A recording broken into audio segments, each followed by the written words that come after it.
A US F-15E Strike Eagle has gone down inside Iranian territory. The president has been briefed, Central Command is preparing a statement, and right now American search and rescue helicopters are operating in daylight over contested airspace trying to locate the crew. This is the first confirmed loss of a manned US combat aircraft inside Iran since Operation Overwhelming Force began 32 days ago. The jet went down in southwestern Iran, in the province closest to Kharg Island, the same region that has been the focus of intensive strike operations against Iranian oil export infrastructure. Open-source imagery shows the ejection seat from the F-15E on the ground. The pilot is not present at the site where the photograph was taken.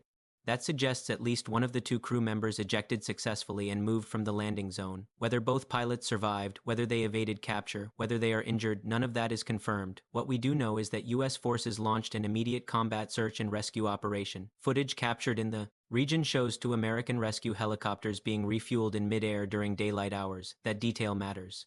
Conducting low-altitude helicopter operations over hostile territory in broad daylight is extremely high risk. You don't do that unless you believe there's someone alive on the ground worth reaching. The F-15E Strike Eagle is a two-seat, dual-role fighter, one pilot in front, one weapons systems officer in the rear. Both would have been flying deep into Iranian airspace when the aircraft went down. At this hour, the cause of the loss is unknown. It could be a mechanical failure. It could be enemy fire. Central Command has not confirmed either scenario, and the Pentagon is unlikely to disclose specifics while the search and rescue mission is still active. Iranian state television is claiming the aircraft was shot down. They are also broadcasting a call to Iranian citizens to search for the pilots and offering a reward equivalent to $60,000 for information leading to their capture. That announcement is now circulating inside Iran. Here's the problem with Iranian state media. Over the past 32 days, Iranian television has claimed multiple times to have shot down American F-35 stealth fighters. None of those claims were true. Iranian media is state-controlled. It functions as a propaganda arm of the government and has a vested interest in exaggerating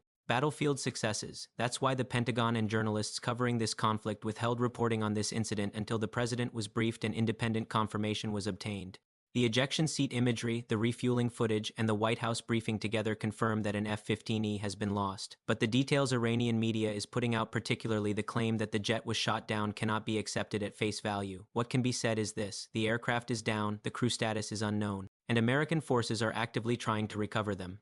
Now let's talk about what happens next. When a U.S. pilot goes down behind enemy lines, every available asset in the theater pivots to recovery. This becomes the mission. Intelligence satellites, reconnaissance aircraft, signals intercepts, special operations units, all of it focuses on one objective: locating and extracting the crew. Before the enemy does, pilots carry survival radios and signaling equipment. If they are conscious and mobile, they can transmit their position to overhead assets. The specific systems involved are classified, but the basic principle is straightforward. The military has layered capabilities from space to ground designed to find downed aircrew and bring them home. That said, launching rescue helicopters into hostile territory requires a threat assessment. You don't send low-flying aircraft into an area where they might be shot down as well.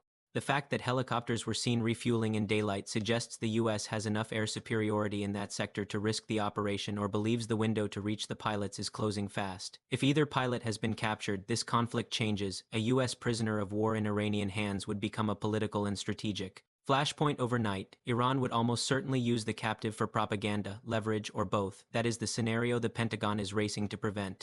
Now let's pull back and look at the broader operational picture. This F-15E loss comes as U.S. and Israeli forces have conducted over 11,000 strikes inside Iran since the campaign began. Despite that volume, American intelligence now assesses that nearly half of Iran's ballistic missile stockpile has survived. The mobile launchers are extremely difficult to locate.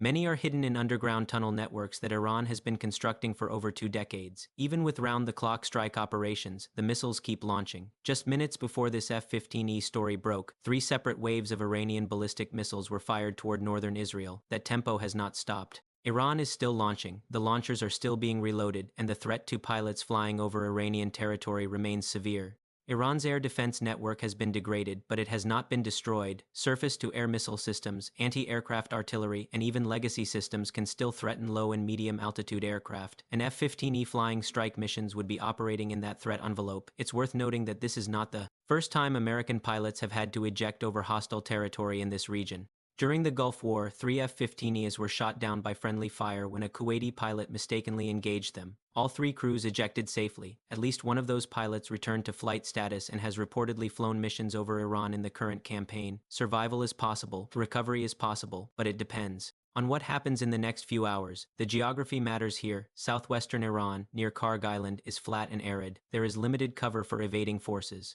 If the pilots landed in open terrain, they are exposed. If they landed near populated areas, the risk of capture increases. Iranian civilians are now being told to search for them. That complicates everything. Meanwhile, the broader mission continues. The Strait of Hormuz remains contested. Iranian drones and missiles are still threatening. Gulf states. Ballistic missiles are still reaching Israeli territory. The campaign to degrade Iran's strike capability is far from complete, and every sortie flown over Iran carries risk. This F-15E loss is a reminder of what that risk looks like. 32 days of continuous air operations, thousands of strike sorties. It is, in some ways, remarkable that this is the first confirmed manned aircraft loss. But one loss with crew unaccounted for is enough to shift the entire focus of the theater. Central Command is expected to release a statement shortly. It will likely confirm the loss but provide few details.